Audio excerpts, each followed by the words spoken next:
مسلم اور مومن میں فرق ہے۔ مسلم جو ہے وہ ایک لیگل سٹیٹس ہے اس دنیا کے اندر۔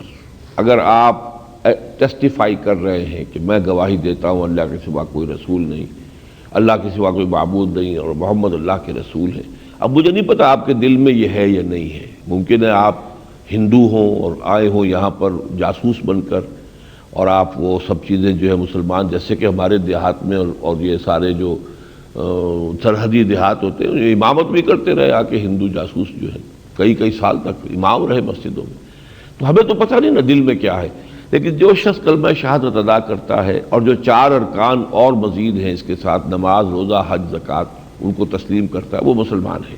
اب دل میں اس کے کیا ہے ہم نہیں جانتے، ہو سکتا ہے منافق ہو، کٹر جھوٹ بول رہا ہو، دشمن کا جاسوس ہو، وہ تو جب ثابت ہو جائے گا تو اسے سزا ملے گی۔ جب تک ثابت کچھ نہیں ہوا ہے، جو شخص بھی یہ بنی الاسلام علی 5، 5 چیزوں کے اوپر اسلام کی بنیاد قائم ہے، شہادت اللہ الہ الا اللہ وان محمد رسول اللہ واقام الصلاۃ وایتاء الزکوٰۃ وصوم رمضان وحج البیت، جو یہ کرے گا وہ مسلمان ہے۔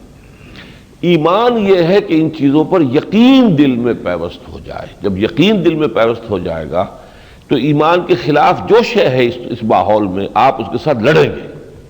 یہ ہو نہیں سکتا کہ آپ کے دل میں ایک چیز کی حقانیت کا یقین ہو اور پھر اس چیز کی مخالف شے جو باہر موجود اس سے بھی آپ کی دوستی ہو، یہ تو ہو ہی نہیں سکتا۔ جس شخص کا یقیناً جو ہے کمیونزم کے اوپر یقین ہو جاتا تھا، پھر وہ اس نظام کے اندر ماہی بے آب ہو جاتا تھا۔ اس کا تو پھر یہی ہے کہ کس طریقے سے اس نظام کو بدلوں، میں ختم کروں، یہ ظالمانہ نظام ہے، اس لیے کہ اس سے مارکسزم پر، کمیونزم پر یقین ہو جاتا تھا۔ تو اللہ پر اور اللہ کے دین پر یقین ہے تو پھر تن من دھن لگنا چاہیے اس نظام کو بدلنے میں۔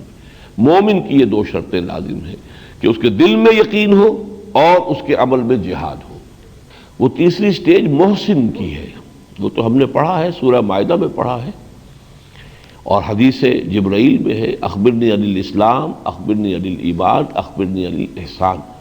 جب یہ یقین والا ایمان اتنا گہرا ہو جائے کہ اتنا یقین ہو جیسے کہ آپ اپنی آنکھوں سے اس کو دیکھ رہے ہیں، ایسے ہی اللہ پر یقین ہو جائے، تو پھر یہ درجہ احسان کا ہے۔ واللہ یحب المحسنین، یہ پھر محبوبیت خداوندی کا مقام ہے۔